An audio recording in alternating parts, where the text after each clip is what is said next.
sa bahay nila Pangulong Bongbong Marcos at Speaker Martin Romualdez mag-insert o magpasok ng 100 billion worth of projects sa BICAM.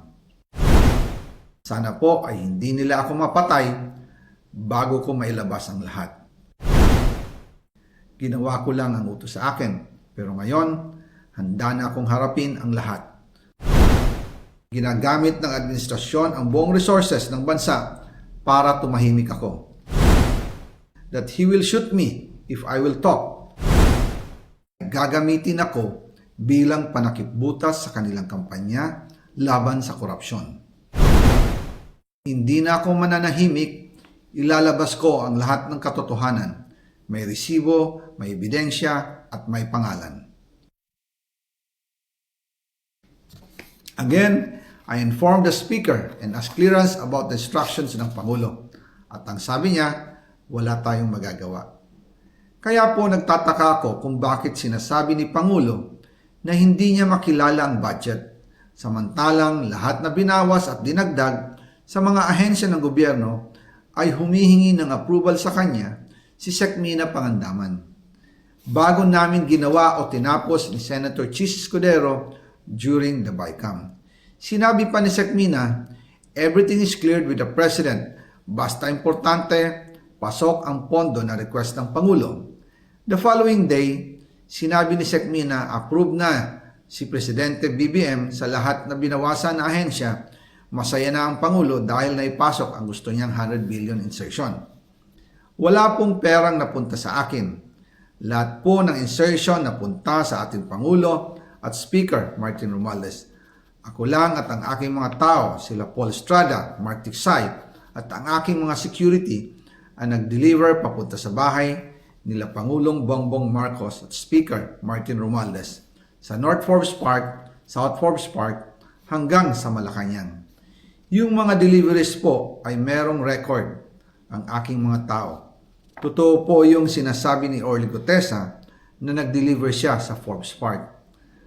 Totoo din po ang sinasabi ni Orly Gutesa na nag-deliver siya sa Malacanang nung siya ay nasa Senado. Para mapatunayan ang mga litrato na deliveries ay ilalabas ko po together with this video.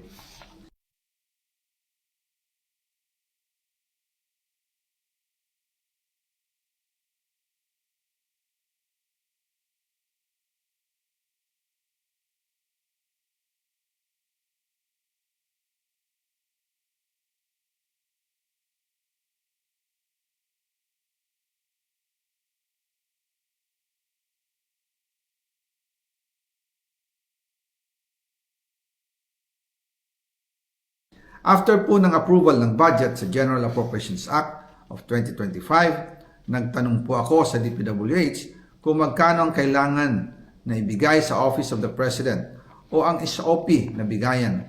Ang sinagot sa akin ay 25%.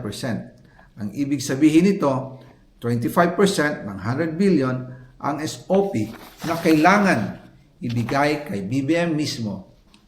In total, 25 billion ang napunta kay Pangulong Bongbong Marcos.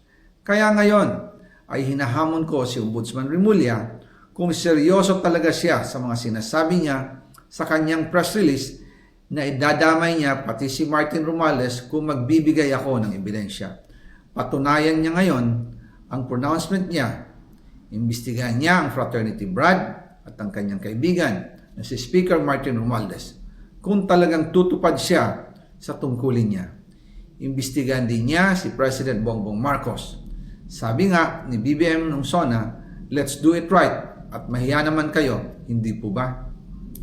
Nananawagan din po ako sa Senado na imbestigahan ang 100 billion insertion ni Presidente. Alam ko po na hindi gagawin ni Ombudsman Remulla ang hamon ko. Pero magaling ang Senado sa imbestigasyon at ako ay naniniwala na dahil sa kanila, lalabas ang katotohanan.